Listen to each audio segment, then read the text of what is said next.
બસો ગામના હિન્દુ યુવકને મુસ્લિમ સમાજના યુવકો દ્વારા માર મારવાનો મામલો.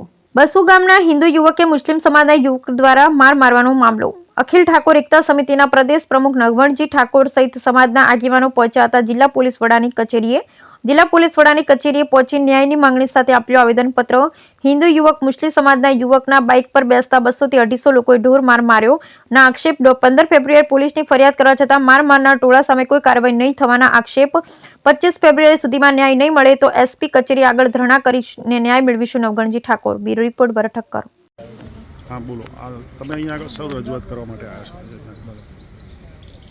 આજે અમે એસપી કચેરી ન્યાય માગવા માટે આવ્યા છો.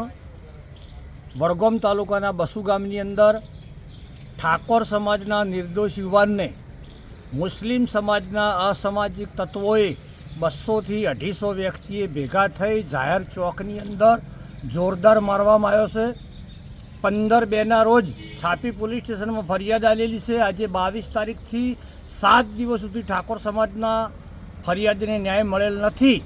એટલે આજે એસપીશ્રીને અમે રજૂઆત કરવા આવ્યા છું કે સીસીટીવી ફૂટેજની અંદર 250 થી 300 જણ કે 200 જણનું જે ટોળું છે એ ટોળાને પોલીસ ગિરફ્તાર નહીં કરે તો 25/2/2025ના રોજ સમગ્ર ઉત્તર ગુજરાતનો ઠાકોર સમાજ એસપી કચેરી ઉપર ધારણા ઉપર બેસશે અને ન્યાય મેળવીને ઊભા થઈશું.